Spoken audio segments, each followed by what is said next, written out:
All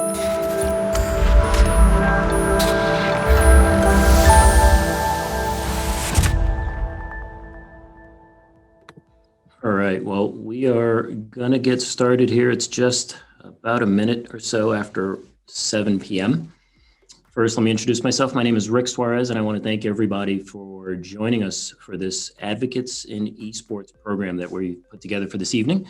And I'll get to our panelists here in just a moment. But before we do that, just a little bit of a run of show, if you will.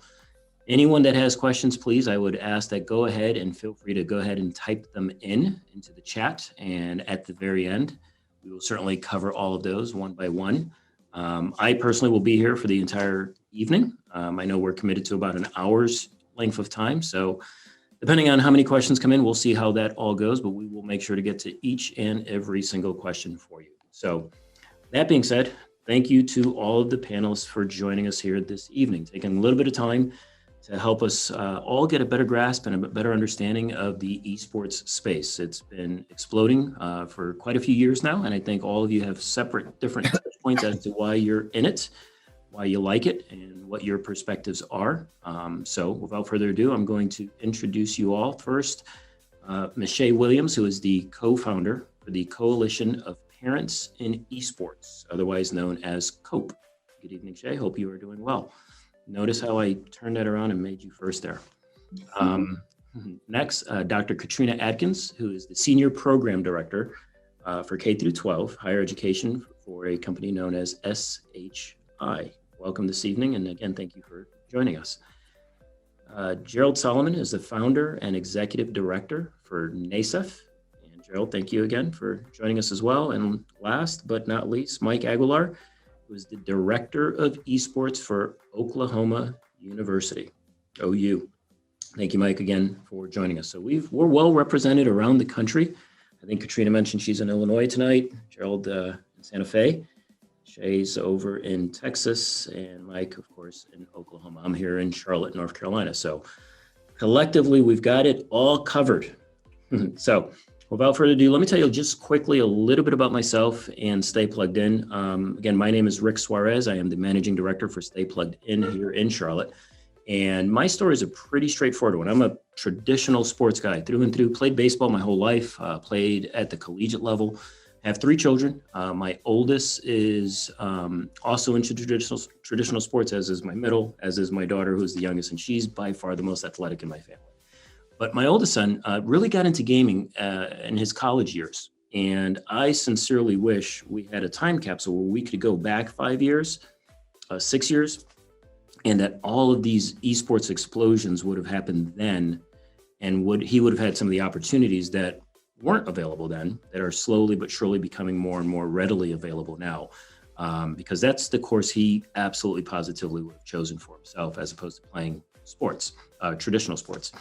So as he and I conversed about it while he was in college, we had some difficult conversations because, quite frankly, I didn't fully understand it myself. Why are you doing this? How come you're not going outside and playing basketball or baseball or something different?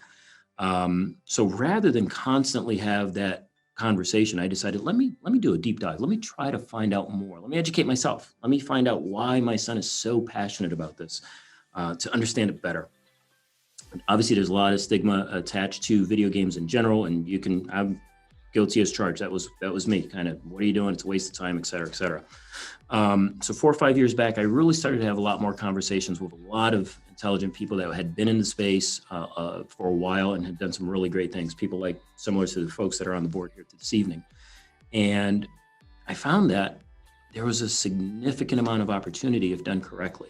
So to me, with sports being in my DNA, I'm still, by the way, a coach at the high school level here locally for baseball. So having kids kind of fulfill those needs from what their passions are and kind of keep going down that line from high school into college has always been something that I've always done. So that's kind of why we started Stay Plugged In. I have a personal story, certainly, but that's kind of the passion behind it, to really be able to show folks, specifically students at the high school level, what those opportunities look like at the collegiate level. And even more, if not equally as important, so that parents really understand, they get a better understanding of what those opportunities look like, and really so that we can address what are some of those stigmas attached to video games and so forth, and to hopefully provide a balance in those homes between the student and the parent that you don't see all the time when it surrounds esports specifically. And what I mean by that, and this is kind of where I'll leave it, you know, growing up, if I played Little League, or when I played Little League, you know, if I had a horrible day, my mom or dad would still probably take me, pat me on the back, say, don't worry about it, get them next time, and get me ice cream or something along those lines. I'm not sure that happens all the time with esports, or I'm certain it doesn't happen nearly enough. You know, that's where my passion comes in. I want to make sure that intrinsically at home, where all of this starts from a support system, parents really have a deeper and better understanding of what those opportunities look like. And students also have an understanding of, hey, how do I go about this responsibly? How can I balance this from a time management and life management perspective, where I can really have my cake and eat it too, and take advantage of what some of those opportunities look like, that a number of these board members will start to talk about here shortly. So that's what we do at Stay Plugged In. We're a recruiting platform, quite frankly, for students and colleges to kind of come together and recognize whom each other is. And we talk with each and every single member of our community here to really try to educate them. Don't just go anywhere. Go where you're going to be wanted, not just in the first year, but for all 4 years. Go where you can make it your home for those 4 years. Go where you can get your education, so you have something that once you're done, you can kind of solidify your path into the workforce and everything else. Don't just go to, you know, what you might perceive as the best, whatever school, Rocket League, League of Legends, whatever. Go where you can make a life of it. And I would say that whether it's traditional sports or esports, it's all the same. So for me, that's my story, but I'm going to move on from me and kind of go directly into our board here. And up first, I'm going to start with Gerald. If you don't mind, tell us a little bit about your background. Tell us about NASEF, obviously, specifically, the history of it, why it is what it is, and for our audience, what can they do to participate? Great. Well, thank you, Rick, and greetings to everyone, and thanks to the panel. I have the pleasure of knowing them in esports and the like over a period of time. It's funny that you're starting with me, because I tend to surprise people when I say we're not an esports program. We're an academic program that just uses esports and gaming as a Trojan horse. And if people ask me what's kind of your elevator statement, it's really pretty simple. It's project-based learning through esports in a virtual world. And let me explain how we got there and what that means. So I was director of global philanthropy for a family foundation, the Samueli Foundation, for 13 years. And we invested a lot of funds in STEM education, youth development, health and wellness, and the like. And we created something over a period of 7 years called STEM ecosystems. And we funded 89 cities in the United States over 7 years. And as we were doing all of that and spending significant dollars, we, in our research, found that we were not reaching the kids we really wanted to reach: the disenfranchised, the unengaged, the kids that checked out, especially brown and black kids and girls in particular in those fields. And as we did that research, one of the things that I stumbled across, and literally just stumbled across, is the concept of esports. I was in Southern California. 4 miles away was UCI. We all know now, or I know now at least, that UCI esports is kind of a gold standard in collegiate esports. And I met with them, and I went back to my principals and said, you know, I really think this is something pretty cool. When you look at all the data and statistics, this is where all the kids are hanging out. This is where they're having fun. And if we want to reach the people who are not the pitchers and the quarterbacks, you know, and the centers and basketball and the like, we really need to expand our thinking and go where kids are and speak their language. So we started with 25 schools in Orange County, and I partnered through a grant that we gave to the Orange County Department of Ed and the University of California, and decided to engage in gaming, in esports. And at that time, it was Overwatch is what we played. And at the same time, I said, you know, I'd really like to do something different. I'd like to build a curriculum around this. and just use esports as a place where kids can congregate and get a sense of value in self and self-fulfillment, but through that, expose them to opportunities around workforce and skill development. And lo and behold, after a period of about 4 months, we created a high school curriculum, all 15 CTE tracks in California, and a middle school curriculum, submitted it to the powers to be at the education department, and within a week got it back with a little note that said, haha. And we then had a conversation with them and said, we're not trying to build esports players. We're trying to talk about the ecosystem around esports in gaming. The people, as we know in any sport, that surround themselves by the graphic designers, the shoutcasters, the web developers, the people who do the coding, the people who do the data analytics, the people who do event management, all of those. That's the curriculum that we decided to build and create. We finally got it approved in California. And now, a little over 2 years later, we are in 49 states. We have 1,355 schools, and we have almost 14,000 students, and we're in 11 countries. We partner now with the US State Department, and we just rolled out something called FarmCraft, which is teaching biotechnology, climate change, and the science of agriculture. And it's going throughout all 645 posts around the world. And what makes us unique, besides having a fully state credential curriculum, is our curriculum and our professional development is philanthropically based, which means it is free to every school, every after-school program, and every place where kids can thrive and grow. And I'm fortunate enough to partner or work with all the people on this panel in some fashion or another. I've posted up in the chat. Our website's very easy, NASEF, NASEF.org. My email is Gerald@nasef.org. And please take a moment if you're interested in workforce skills and development for kids, and give them a pathway where they can learn and grow through fun and play. That's really what we create and what we do. So I think that's a pretty good little summary, Rick, and look forward to hearing from the other panelists and answering some questions.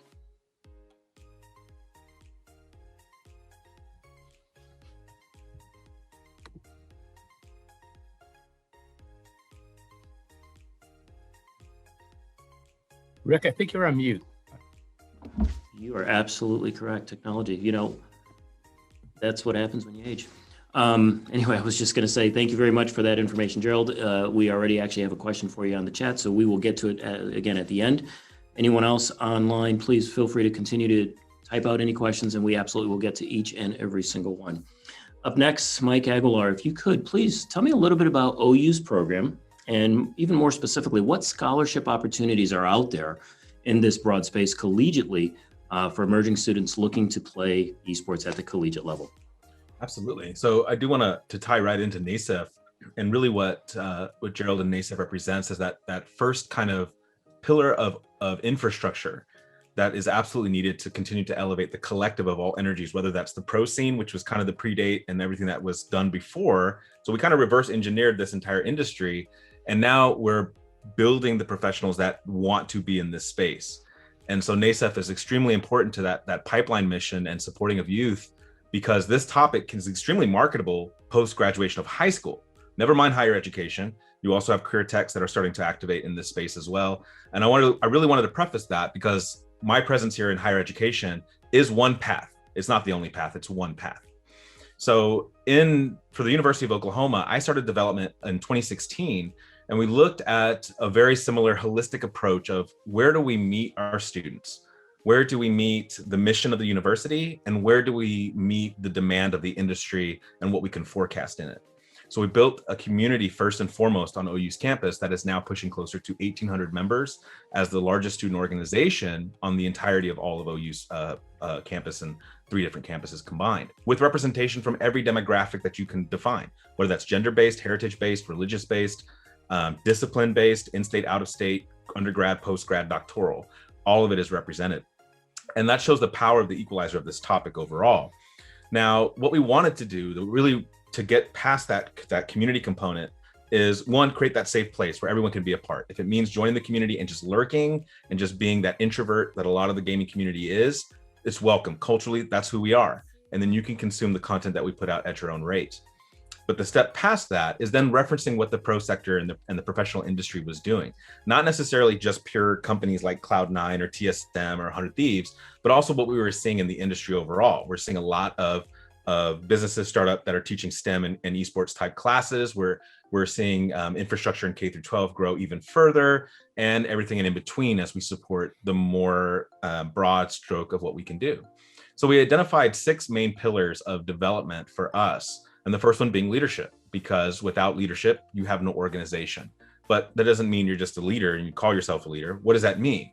So we put them in charge of driving the development in tandem with setting their scope, setting their missions, their goals, and moving and elevating their thought processes to collectively grow this program organically, instead of coming in purely with a business plan and saying, this is what we're going to do. We're going to focus on recruitment. We're going to focus on revenue, and that's it.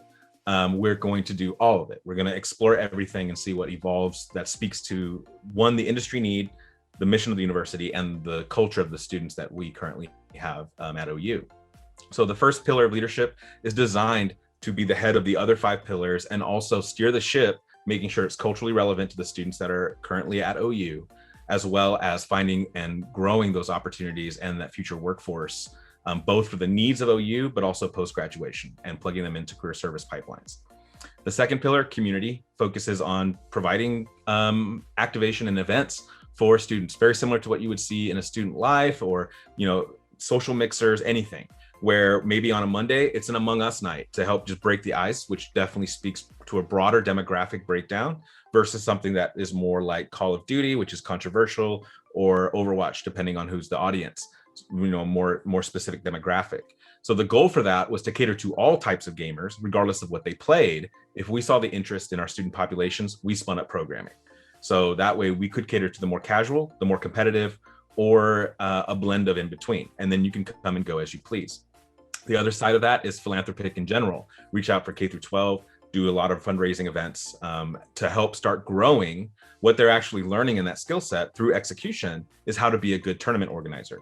Which without good tournament organization, your events are not great. People are not going to be fans of them. They're not going to repeat them. If you're a fan of professional esports right now, and you see a brand that's putting on the event like Valorant right now with Nerd Street Gamers is a tournament organizer. So that's absolutely a skill set that we need. And the more stabilized and more professional, well-rounded those people are, the more they can go directly into work and putting on events for whatever demographic or audience that is.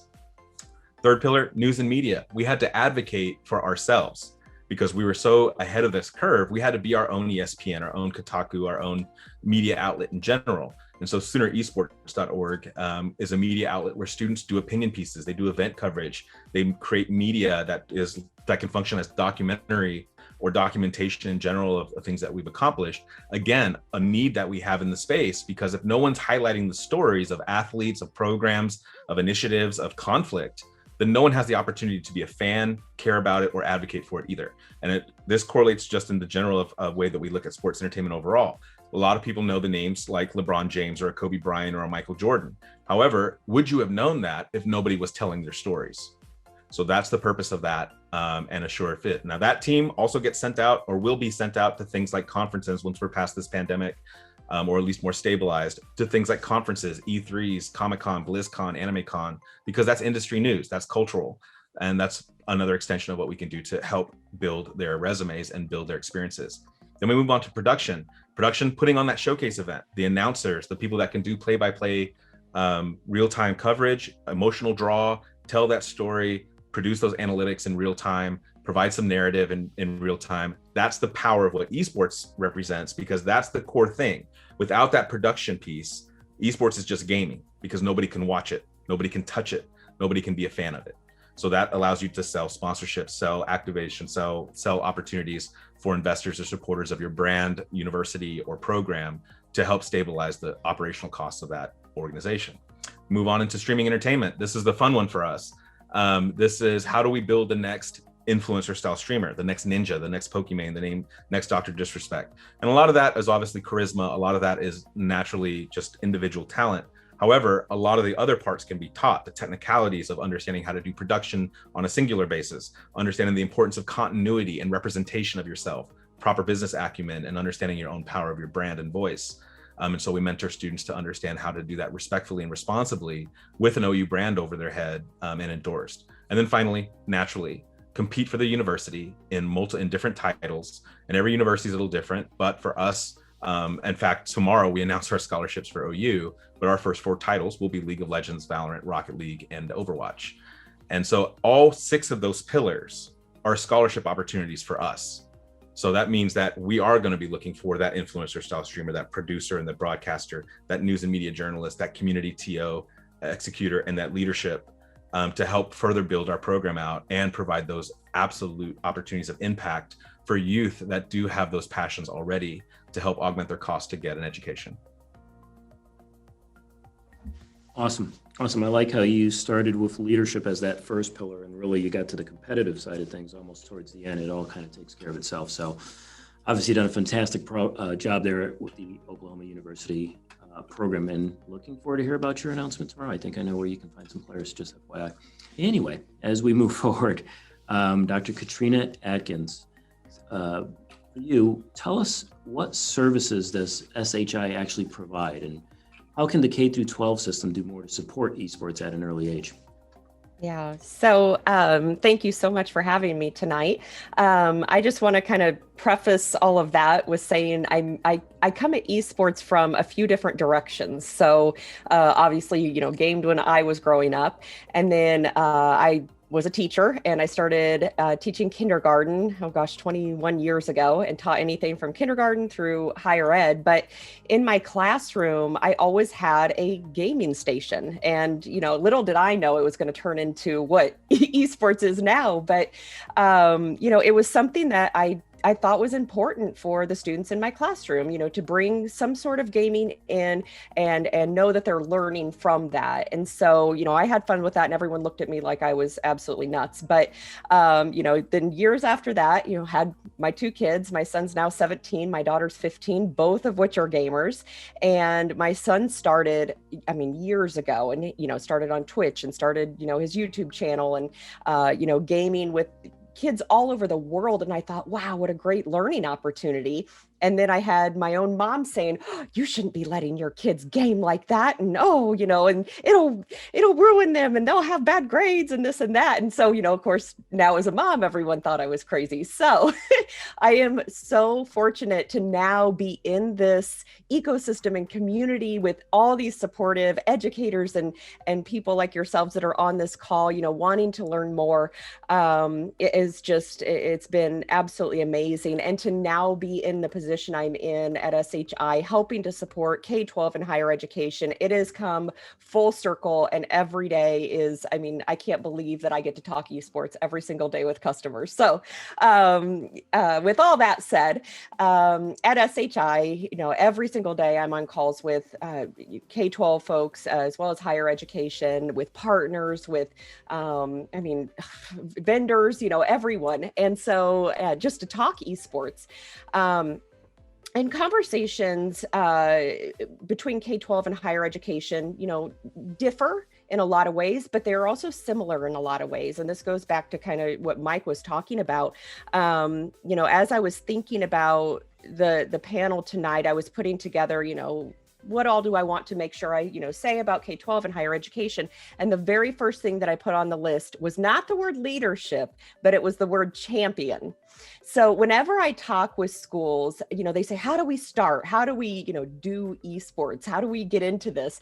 And I always say, as long as you have a champion, if you have somebody that is on your side, that is advocating for the students, even if they don't know a thing about esports, you're in. You've got something there. And so that is the first thing that I always talk with schools about, regardless K-12 or higher education. So I think that is extremely, extremely important. I also think it's important to talk with the students. So again, like Mike said, he wants to make sure that the students, have it, regardless of what game, that you have, this whole, plethora of games available to meet the needs of every student, because everyone is interested in something different. And, especially when we look at, genders and those type things. And I know for another panel, another night, we have girls interested in certain games and boys interested in other games. And so having a mix of that, I think, is extremely important. And the best thing to do is ask kids, what do you want to play? What games are you good at? What do you want to do? And so talking with kids, I always say is first and foremost, obviously having a champion, talking with students, and then figuring out your mission and vision. Everyone wants to jump into, let's buy hardware, let's buy the chairs, let's buy the furniture, and yes, that's all fun and it's all flashy and that's great and exciting. But without that mission and vision to really know where you're going with students, you really have to start there in order to build your program. Also, really, in talking with K-12 and higher education, I just personally, my philosophy is around the same as NASEF's, really building the skill sets of the students. It's not just about gaming. It's not just a bunch of kids getting together and, ruining their eyesight and their brains, as my mom would say. But, it is so much more than that. And it's getting kids, again, like Mike said, getting the kids involved in the marketing side of things, the shoutcasting, the broadcasting, all the things behind the scenes that you don't even see, but these lead to, potential jobs. These can lead to scholarships for college. These can lead to students, majoring in one of these areas. And so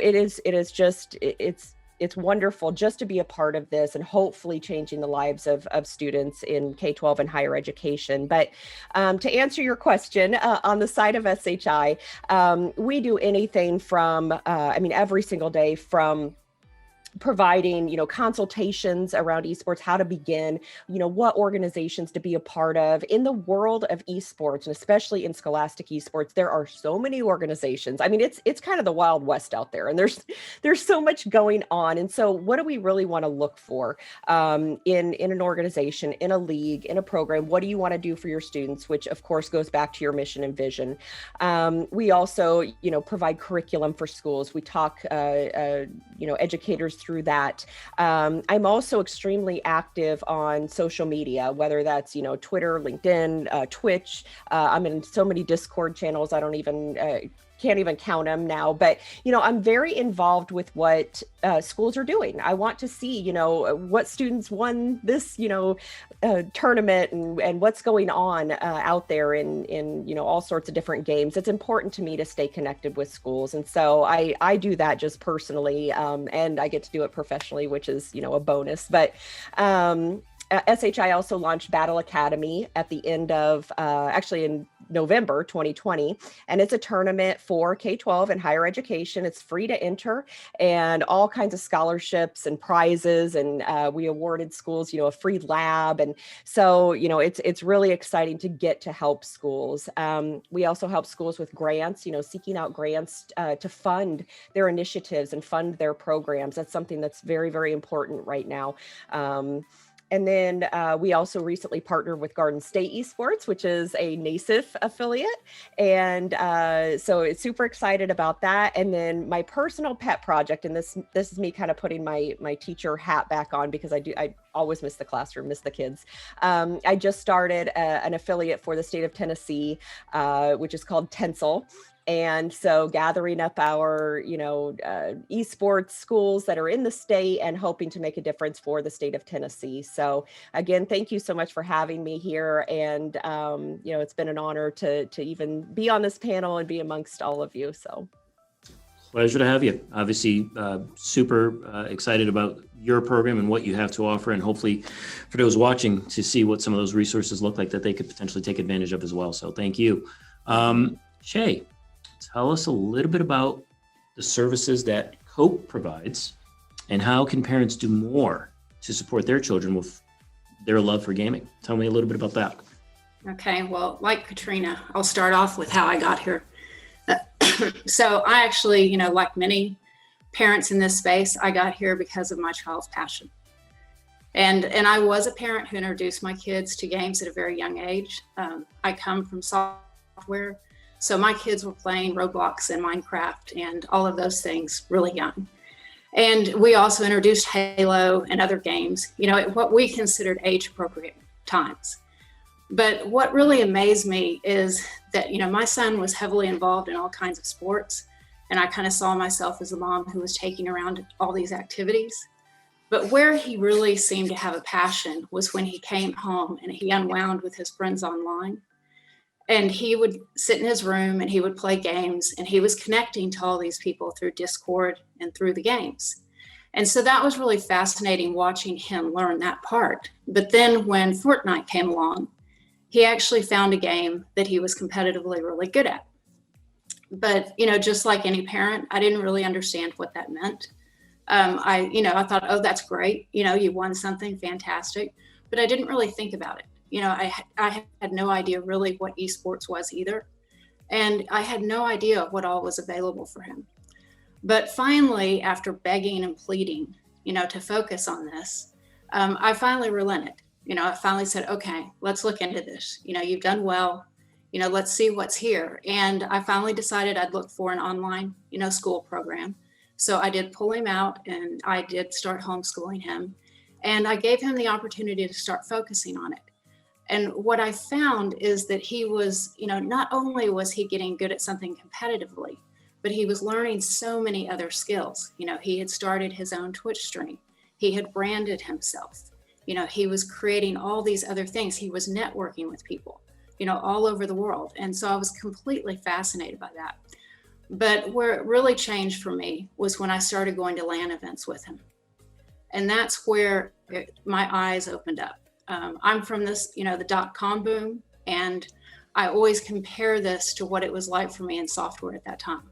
I came out of college at a fantastic time where I got to be a part of that. And when I walked into Fortnite World Cup in New York a couple of years ago, I realized that my son had found the next boom. And I was just like, this is amazing. I was meeting all these kids and adults who were starting all these businesses around it. And I thought, this is great. This was the right choice for my kid because he's learning so much more here. He's still getting his education, but he's learning about business, and he had found his people. He found people that he understood. So I realized there was a lot more to this than him just being good at a game. And at that point, though, I started really needing help because, okay, I've got organizations, offering him, deals. I've got people coming at me with other offers. He's got people offering him, sponsorships. And I didn't know where to turn to, and how do I balance his time? I found myself reaching out to other parents that I would either meet on Twitter or that I would meet at LAN events. But as I got more into this, I found that the same thing was happening to me, that not only were other parents seeking me out, but also the gamers. Because since most parents aren't that involved, they would see me helping my son online. And so I would be getting DMs from kids going, hey, can you help me with this? How did you get your son, to do that? How did that work? How did you get him a coach? And so I found myself constantly answering questions. And that's how COPE came about, is finally this summer, there were a group of parents who are very active on Twitter. And we realized that we were all handling these questions over and over again individually. And we finally decided to organize. So we formed COPE, which is a nonprofit. And we are all parents of pro players and content creators with the idea of providing support to parents and to gamers. So we are an active support channel to ask any question. We focus around skills development, education, wellness, but we're not actually doing any of this in-house because what was even more fascinating to me when I got into it was meeting all the organizations that were out there that could help. NASEF, especially around education, but we also found incredible partners for wellness. So we really see ourselves as a point to connect parents and tell them about the organizations that are available to them, no matter which direction their child wants to go. And so that's really our focus. Also, we just want to change the narrative.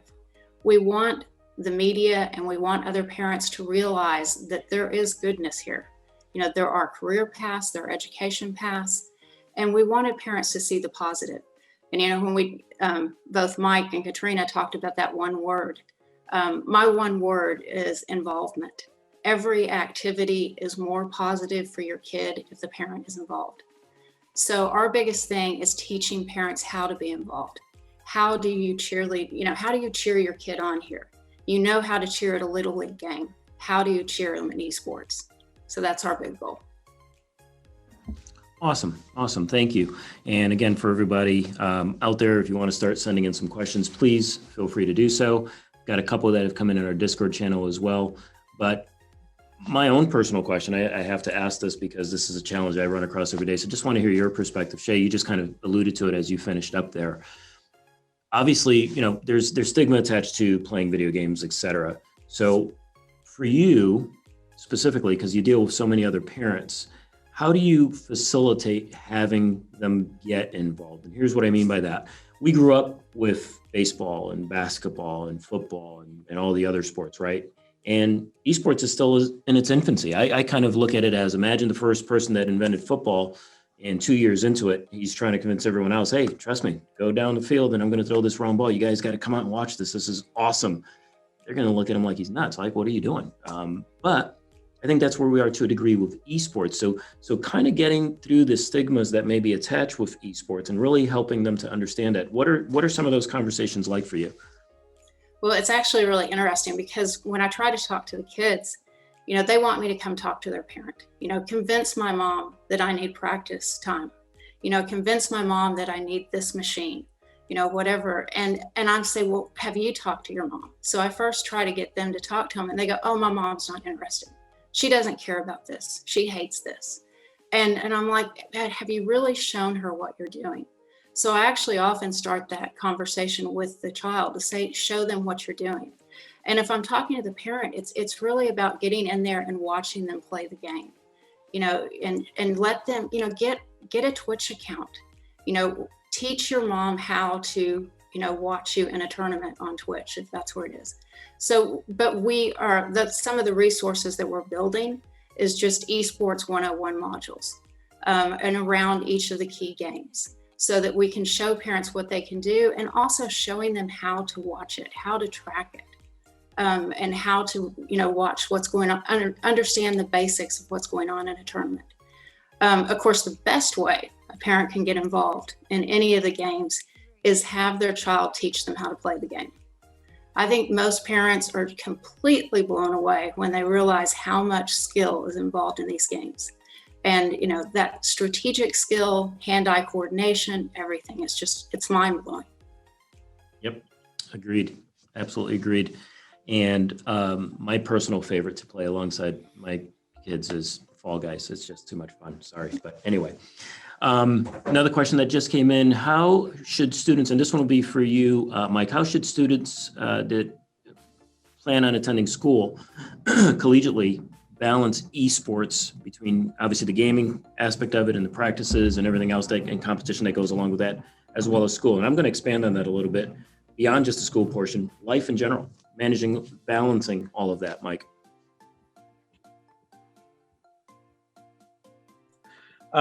This is a great question, and there's different ways to approach it. For me, I just try to be as generic as possible so that it reaches the broader scope. But there's different elements to gaming that again are hard to quantify, hard to see, which is the social aspects. And in 2020, one of the hardest things that we struggled with was mental health and making sure that we were still gaining social activity, especially the extroverts who were struggling to deal with a very introverted way of communication. So there are universities in the US and Canada that are already offering full rides. And so that changes the topic versus a university that's maybe only offering a couple thousand or here or there. And so based on how hard you want to go and what you really want to utilize it. Are you going to use esports as a means to get an education? Are you interested in using esports as a means to get into esports as an industry? And those are two very different questions, because if you're talking about becoming a top 1 percentile in League of Legends or Overwatch, that is a healthy amount of training and a healthy amount of game time. Now, that being said, if we start talking about the psychology of playing this, for office workers, we're used to 2 hours and then 15-minute breaks. That's our usual kind of day to day if we're in an office. For gamers and esports athletes, that's more like 45 minutes, 15-minute intervals. And then by hour number 4, you start to actually experience diminishing returns. So that's the science of it. That's irrefutable. That's the human element condition. There you can extend that maybe an hour or two, but that's the reality of it. You're pushing 6 hours a day of gameplay. You're not growing anymore. You are actually hurting yourself. And the other point is that when you're talking about opportunities in the collegiate realm, I'm not looking for a challenger in League of Legends purely. I'm looking at somebody that understands the bigger picture of what this all signifies. And this is a cultural movement in itself too, as well as the opportunities presenting. And so that's what I love about COPE and SHI also here as well, because one of the perfect titles, one of the most toxic titles of all, Call of Duty. It's old, it's got a long history of just being a very toxic environment when you're online. The communications in it are very toxic. However, how do you fix that? I'm not getting them until 18.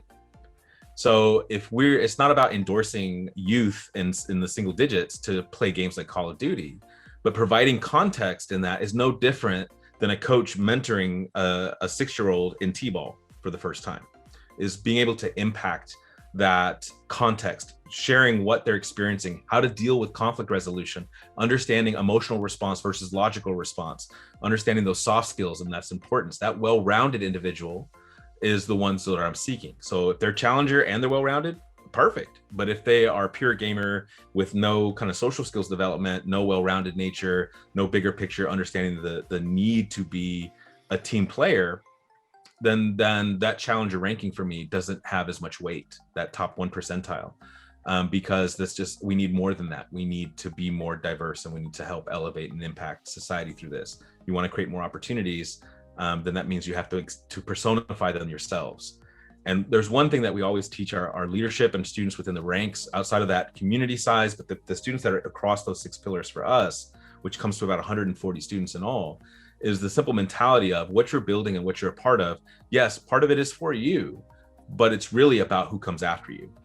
And that continuously instilling that in leadership and allows them to understand that they need to push that agenda forward so that they're passing that baton off to something that is now better than they were before their time here. And so that balance between the academics, the socializing, the gaming definitely needs to be more of an equal partnership between those things versus spending more time than gaming and then saying that I'm socializing, versus the other way around where you're intentionally maybe are using a game like Among Us or Fall Guys, as Rick is a fan of, to leverage social interaction versus pure competition. And competition is a natural byproduct that always happens in a lot of places, but being fun, you can take Overwatch and instead of building it around what you would traditionally have in the professional pipelines of competition and development, why not make a fun game map as a social aspect instead of, so Diva bumper cars with just hooks, something or something with producing other ways of utilizing the game as a means to communicate. The challenge often comes in, and exactly what we're expressing right now is obviously the parental buy-in. We all know that when you support youth and you support them correctly, and it doesn't mean that you have to be sitting there just literally playing the same games with them, but at least getting to the point where you're not dismissive of the topic is the biggest win of all. Because when it's not like pulling teeth. Now, if a kid is not listening to you and doing chores, that's not what we're talking about. What we're talking about is that they are dedicating some time and saying that, yes, I'm a Power 5 Division I university, and if your kid builds a skill set and is well-rounded, academically sound, can perform in game or has a passion in this industry, I can help make their college journey come to life a little bit easier or considerably better, depending on how much in the future that is. So it absolutely warrants consideration, but that also is determined by the question of, am I good enough to utilize esports as a means to be in this industry, or am I at least good enough or passionate enough to utilize esports as a means to get an education? Very different topics, very different goals, but absolutely viable in either path, and they all require balance and well-roundedness. Yep, completely agree. And for the parents that are out there listening, again, that's what this is really. Utilize esports. They're passionate about it. Use it as a means to an end, whatever that is, whether it's, again, an education, a career path. Very small likelihood, just like with any sport, that you're going to go pro. Utilize the time to engage and find out more and see what those opportunities can look like. This one is coming in from our Discord, and I'm going to pass this one over to Katrina. For younger women, what are some of the ways to get them involved at a younger age with esports? So that's actually something that we are working on right now at SHI. So when going back to what I was mentioning earlier, when we look at the whole child and really what we're trying to, the skills that we're trying to develop through esports, we can, really look into students that are in kindergarten, starting with tools like Minecraft, and especially with Minecraft EDU, there is no reason why schools, can't adopt this and allow this type of I'll say play in the classroom. Minecraft lends itself to, everything STEM, CTE, the amount of skills that come out of it, the building, the engineering, the coding, the everything that kids are taking away from it. It is incredible. It is just one of the most incredible tools. And that's actually how both my kids started, was Minecraft forever ago. And what I recall is I was in the bedroom, and my kids are young at this point, and my daughter's crying, and I can hear her yelling, screaming, and he put chickens in my world, and so they were fighting, my son and daughter, and I'm like, what are they doing? What chickens in what world? What's going on? And so, I became interested in Minecraft myself then, and again became a champion, an advocate, somebody that said, hey, let's do something with this. And so as I was attending conferences, like FETC, the ISTE conference, conferences in Texas, but all over, I brought my kids with me, and they actually did Minecraft EDU for educators and did workshops for teachers on how to bring Minecraft into the classroom. And so my hope was that, I'd be building more than just skills of gaming and, Minecraft, but, having both my kids speak in front of an audience, I feel like was just a great experience. For years we did this. Now they're, off in their own activities and everything. So, I just keep coming back to that word, be a champion for your child. Don't dismiss what they're bringing to you. Something that they're really excited about. Take the time to listen, see what they're doing. I know the game Among Us has been brought up several times. It is addictive. So Among Us took the world by storm. About a month, 2 months ago, and all the kids were on it, whether they were on their phones, whatever. And I even got involved a few times with some teachers, and we streamed it out and played against one another. But it might seem kind of silly to an adult, but again, there's so much learning going on that you don't even realize, behind the scenes. So, really try to listen to the kids, talk to your students. If you're in the classroom, talk to them, ask, what they like to do. It's just a huge part of being an educator and a parent as well. Understood. Completely understood. Gerald, for you, question.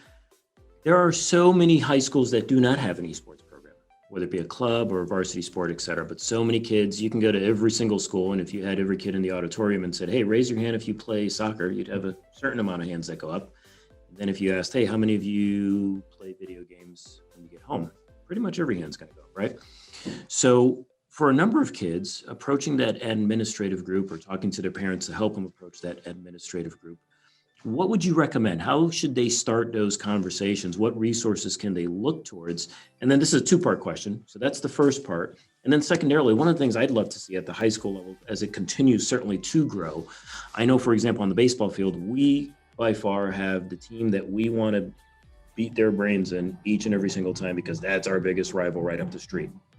I'd like to see that in the esports world because I think that can certainly blend into some more connectivity for those parents to understand, hey, we're playing our rival, and I don't care what the sport is, we still want to beat them, right? So kind of a twofold. A, how can we help those students, parents approach that administrative group? And then secondarily, how can we broaden that so that from a conference perspective, it's not always necessarily I'm playing a team from, if I'm in Charlotte, playing a team from Chicago, playing someone more locally to grow that, if you will.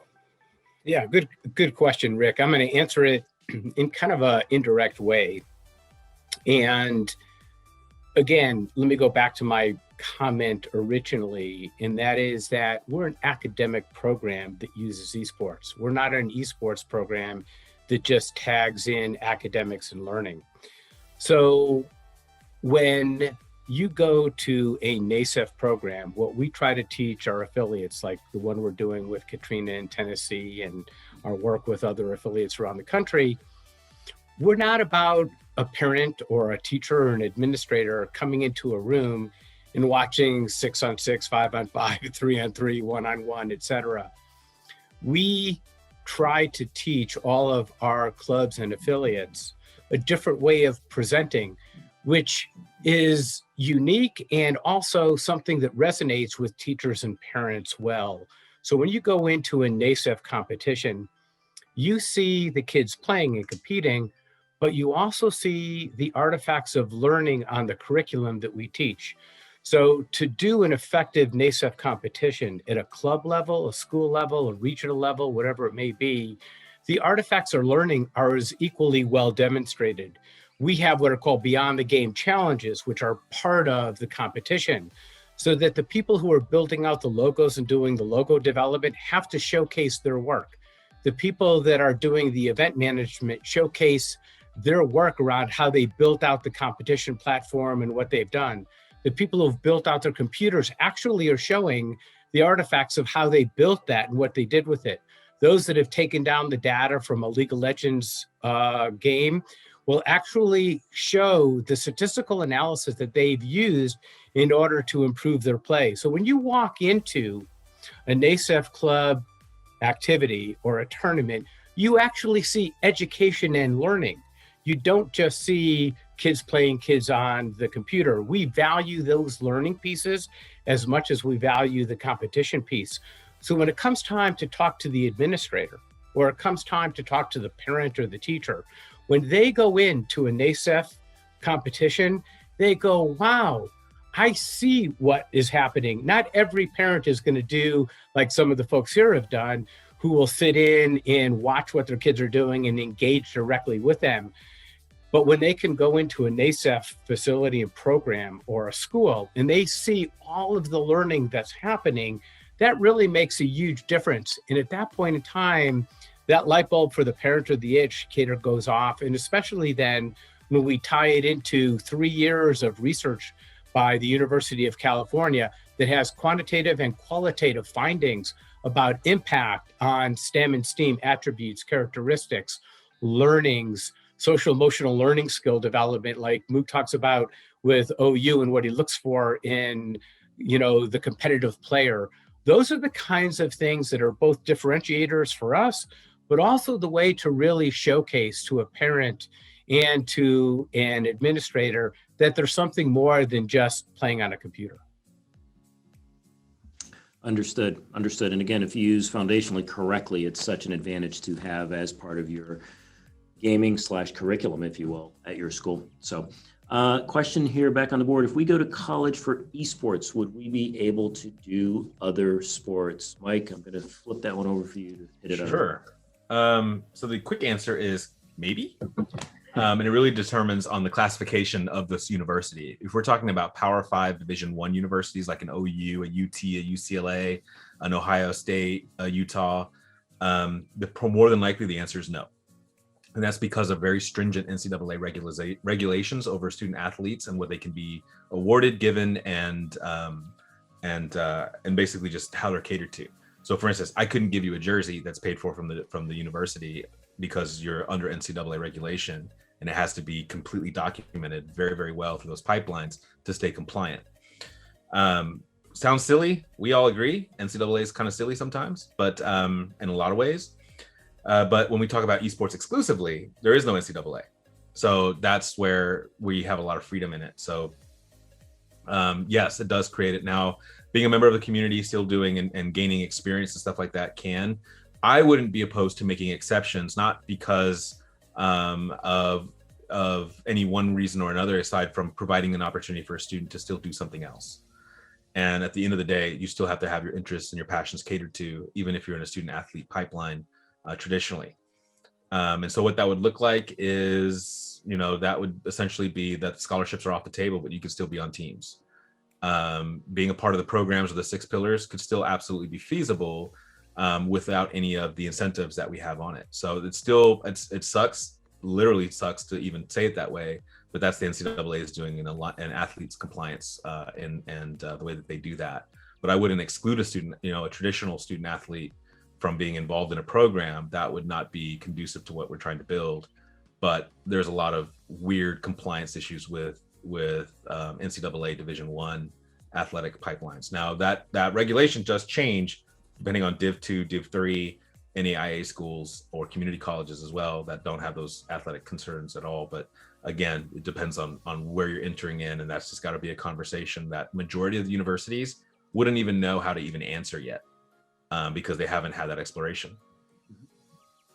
Agreed. I think we're going to see that rear its ugly head over the next couple of years as I think a number of more D1 programs start to and make announcements like you're going to make tomorrow, et cetera. So, Shae, next question for you back out of our Discord. You talked earlier about working on branding with your son. So you're a competitive gamer. What do you feel is more important? Continue to work on your craft in gaming to move forward there, or on the branding side to build that brand over time? How do you balance that, and what do you lean more towards? Well, if you really want a career, a long-term career in this space, content creation is really important. I mean, anybody can build up a great skill on this. If you put enough hours into practicing it, you can become a great competitive player. But if you really have a passion to be, a pro, or to be on an org, or to be a content creator, then you really have to work on all sides of that. But that doesn't fit every kid. Some kids really just want to compete, and that is totally fine. There is a place for them here doing that, and there are, career opportunities for that. But for anybody who's passionate about content creation, I think they've got to do all of it, and I think that's what I love about it, is because they are building their own little business here. They're editing their videos, they're building their videos, and they're posting them online. And, that just to me is so fascinating at such a young age. Agreed. Completely agreed. Earlier, and there's a quick question on here about college computers in terms of if you're on a scholarship, do you get that? The short answer to that is, yeah, they certainly provide you with the equipment, just like any other sport would provide you with the equipment to go out and compete. So that's not something you would have to necessarily worry about at the collegiate level. But I'm going to circle back to Katrina on this to kind of expand on that question, if you will, because there's a number of schools that don't have, and when I say schools, I'm talking more K through 12, that don't have the finances or the financial means to potentially invest into a program like this with esports. So how do you answer that? How do you answer it to some of those folks? And I know I saw you kind of answer that earlier in terms of grants and things like that, but if you could expand on that and some of the things that they can look at creatively to ensure that regardless of where you live, this is something that's accessible for you. Yeah, absolutely. So, equity is a huge issue in terms of technology in general. And then, when you come over to esports, it's something that is definitely a topic of discussion daily.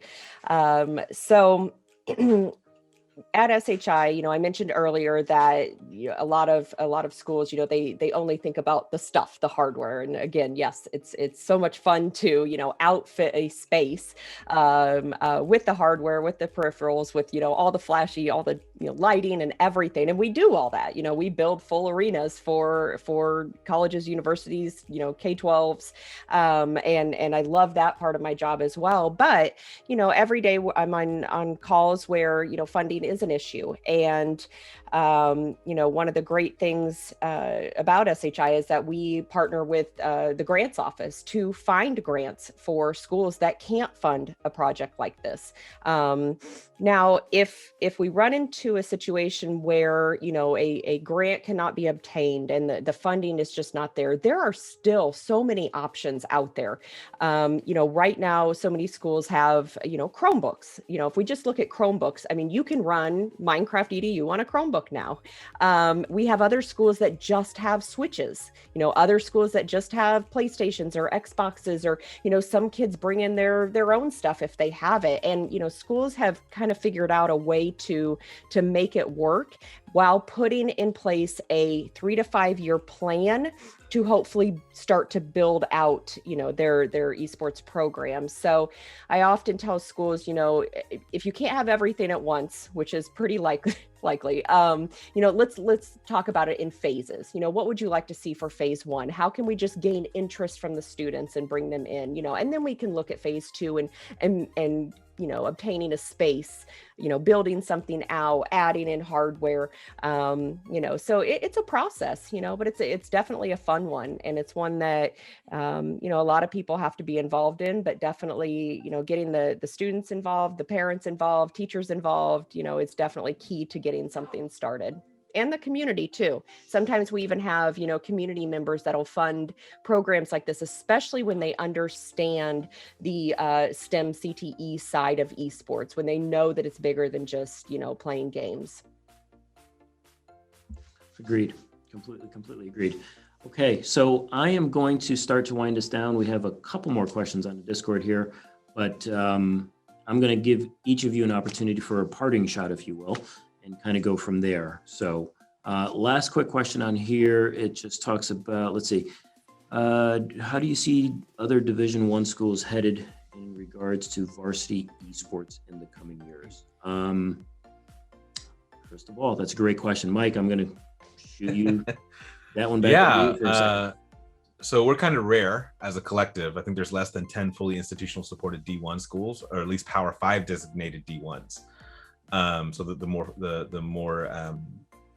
visible brands that we see in general media. The challenge in 2019, I gave a TED talk really challenging higher education to do more with this topic, because when we talk about Power 5, Ivy League, D1, classification, there's a plethora of resources on our campuses. So for the first 3 years of spinning this up, before asking OU administration for any additional resources, we just partnered with pre-existing departments on campus to add value to the university and leverage their resources. For instance, our College of Engineering has a massive computer lab that is designed for CAD development. And so that hardware runs the predominance of all popular esports titles, and we didn't have to spend a single dime. So now we're doing student life programming for them. We gain the access to a space, so forth. So we're going to see, I think, a lot of D1s starting to enter here, especially if they start seeing schools like OU announce scholarships. I think that's going to light some fires for sure, to start accelerating this. But the reason that the D1 Power 5 presence is so low is because the schools are fat. We're fat. We're not as agile. We have more red tape, more things to move, more compliance, more stakeholders, and it just inhibits our ability to be agile, like we're seeing in the D2, D3 schools and smaller classification. And that's great because those schools are still pioneering what can be done. But when the D1s and the Power 5 specifics start to really emphasize and focus on this topic, you're going to start seeing research. You're going to start seeing much diverse curriculum spin-ups. Like, for instance, Ohio State is looking at neurosciences as a research opportunity, which is great. We need that. That's perfect. Understand how the brain works with this in a high stress level, on a much deeper, intimate level, which will then elevate more common knowledge as that research is then vetted and peer reviewed and goes through the due process of academia and in general. So the future of D1s, they're going to all be here. They have to. They have the most to lose. And so it's just a matter of time that we'll see more representation. But to put it into perspective, if we're talking about the Big 12, my part of the country, where we have universities like UT, our primary adversary in a lot of ways, Oklahoma State, Texas Tech, Baylor University, TCU in Dallas, there's only myself and Kansas that is currently institutionally supported in some way or another across the entirety of the Big 12. That's it. So there's a lot of growth ahead. Understood. Completely understood. With that being said, I am going to start to wind it down. And someone asked about being able to view the whole thing. We will put it up on our YouTube channel, so you'll be able to watch it again in its entirety. I'll start off. For me, I want to thank everyone who attended, both on our Discord as well as through the Zoom link. Obviously, thank you for the panel for coming on board this evening to take some questions, and more importantly, tell us a little bit about yourselves and how some of the folks can start to look at taking advantage of, from an educational perspective, how can I get the resources? How can I introduce this into our K through 12 programs, or looking at potential opportunities for college, or even just helping at home with my son or daughter who's pretty good at it, and connecting with other parents that can help support each other as they each go through this journey in a relatively new space. So the only thing I would leave behind on all of that is for the parents, regardless of what the child is interested in, and this may be a little different and you may have looked at it a little differently, show an interest. I can promise you this, the one thing that I wish I did differently is showed a greater interest in my oldest son's passion for this a little bit earlier, because that's what he's going to remember the most. Not necessarily the wins, the losses, or what he got out of it or she got out of it, but they're going to, at home, remember that type of support that they did get and the interest level that was shown from mom and dad to kind of just, hey, what is it? What is it you're doing? Let's take a look, and what can that potentially lead to for you? So hopefully that helps you and anybody who's listening in your journey. But I'm going to turn it over to Shae. If you have any parting shots of your own, please. Yes, I just reiterate the same thing of getting involved with your kids, seeing what they're passionate about. I think a lot of parents still fear this space because they think that it's not social. They think it's their child in a room by himself playing a game. It is so much more than that now. They really are building incredible social networks, and you can meet those social networks. Find out who they work with, find out who they're playing with and what they're playing, but get involved. Your kids want your support. And the more you support what they're interested in and the more you champion it, the happier they're going to be. No doubt about it. And I think once parents start to look into the space and what that can provide, just from an opportunistic perspective, from a career path, I challenge anybody to say or look at any other sport that opens more doors than esports can potentially do for you. So please keep that in mind as well. Gerald, if you don't mind, I'm going to have you go next with any parting shot. Sure. So I'll pose it in the form of kind of questions. When thinking about how your child is engaging in esports and the programs they're participating in and the like, I think some of the questions to ask are, so what are the learnings? What are you going to do with this? How is it going to help you thrive and grow? What's it doing to help create the innovator and entrepreneur in you? As we know, statistics are really very clear that a very, very small, minute number of individuals ever make it to the pro. And especially in this field, the life of a pro is very short. What happens after that? Where do they go? How do they thrive as an individual with a family, in their community, in our society? So as you think about it, don't naysay it, because there are great opportunities out there when properly structured with proper curriculum, proper codes of conduct, and proper guidance. So just be thoughtful and strategic about how you engage with your children around this or any kind of activity. Excellent. Excellent. Next up, Dr. Katrina Adkins, if you would.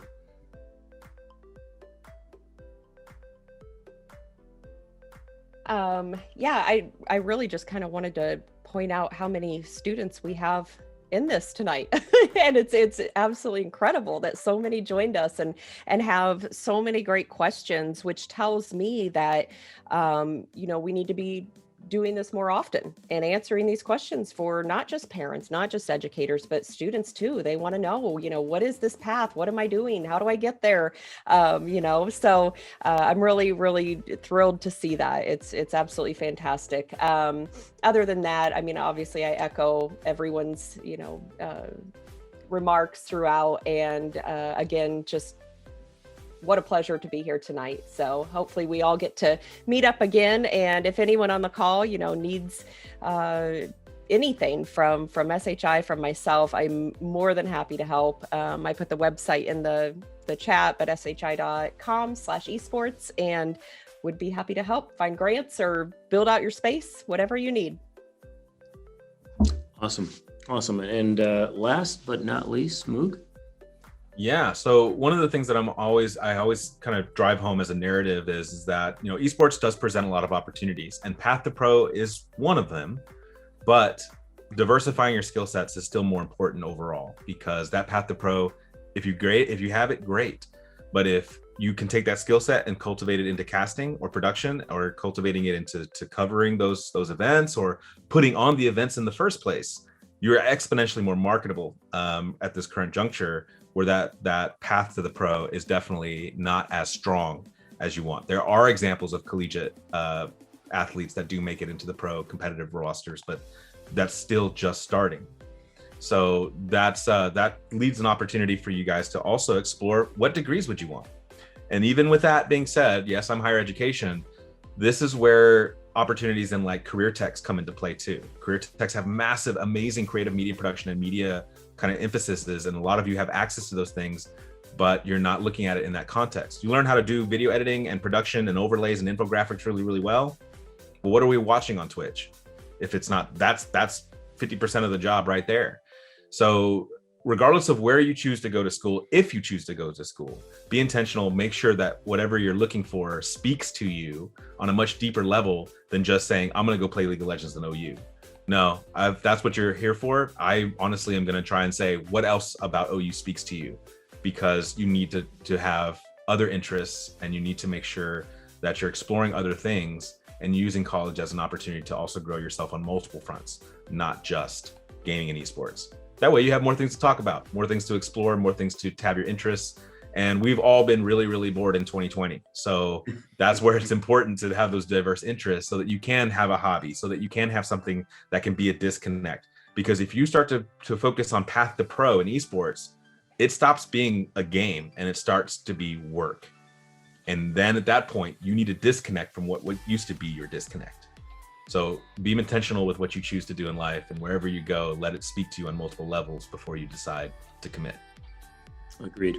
And for those students that are out there listening, forge your own path. At the end of the day, each person's path is completely different. You've been able to hear a little bit from Katrina, from Shae, from myself about kids and how kind of their paths went. Doesn't mean that has to be your path.